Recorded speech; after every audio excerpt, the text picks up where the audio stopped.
Episode 5, Justice Served.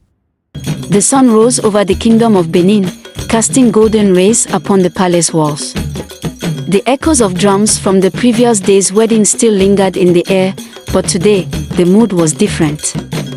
The people gathered outside the palace gates, murmuring in hushed voices about the strange beggar who had appeared at the wedding. Osato, the once proud farmer, now a shadow of his former self, sat in the palace courtyard. His frail fingers clutched at the torn rags covering his body. His hollow eyes darted around in confusion, as if trying to piece together a puzzle he could not understand. He had no memory of his past, but something about the grand palace felt familiar, like a dream lingering at the edge of his consciousness. The judgment of the king. It was not long before the royal guards led Osato into the great hall, where the king of Benin sat upon his magnificent throne. Beside him stood the elders, their expressions unreadable, their wisdom spanning generations. Itohon, resplendent in her royal garments, stood to the side, her face calm yet firm. She had once been a woman who trembled under her husband's cruelty.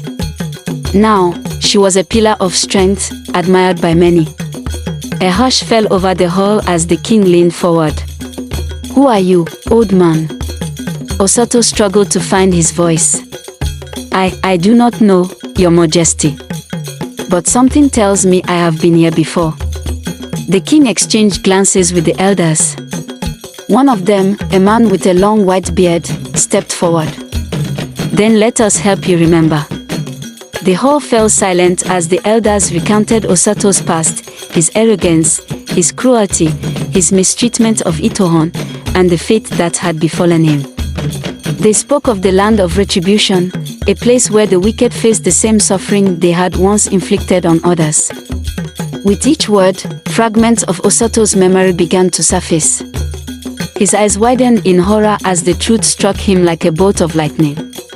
I was there," he whispered. "The chains, the whips, the endless suffering." His voice cracked. "I lived through the pain I once gave to Itohon." A gasp rippled through the crowd. The gods had truly served justice. A man broken by regret. Osato collapsed to his knees, tears streaming down his sunken cheeks. "Itohon," he sobbed, turning to the woman he had once called his wife. "I see now. I see what I did to you." His voice trembled with desperation. "I do not deserve your forgiveness, but I beg for it." The room was thick with emotion. The same man who had once tormented his wife now knelt before her, shattered and repentant. Itohon studied him for a long moment. The man before her was no longer the Osato she had once known. The gods had stripped him of his pride, reduced him to nothing, and now placed the power in her hands. Could she ever truly forgive him? She took a deep breath and stepped forward. "Osato, the gods have punished you already. I do not need to add to your suffering." She paused, her voice unwavering. "I forgive you." Gasps filled the hall. The weight of her words hung in the air. Osato bowed his head, weeping uncontrollably. "Thank you. Thank you."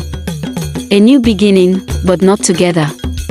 Forgiveness, however, did not mean returning to the past. Itohon turned to the king. "I ask that he be given a small piece of land to farm and a place to rest his head. Let him live out his days in peace."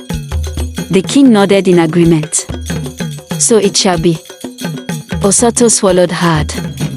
He had been given mercy, more than he deserved. But deep inside, he knew the greatest punishment of all. Itohon's heart no longer belonged to him. Word had already spread that she was soon to be betrothed to the king's younger brother, a noble and kind-hearted man who had cherished her from afar. On the day of Itohon's second wedding, the kingdom rejoiced once more. The ceremony was grand, filled with joy and love, the kind of love Itohon had never known before.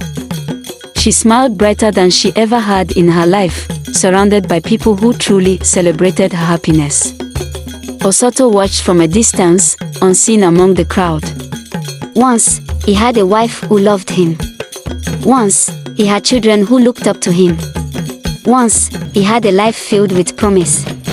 But he had thrown it all away. Now, he was simply a man living with his regrets. The final lesson. Osato's story is a powerful reminder that the way we treat our loved ones matters. A spouse is not a slave. A family is not a place for cruelty. He had once been a man who ruled his household with an iron fist, believing that power and fear made him a great man. But in the end, he learned the bitter truth: a man who mistreats his family builds his own downfall.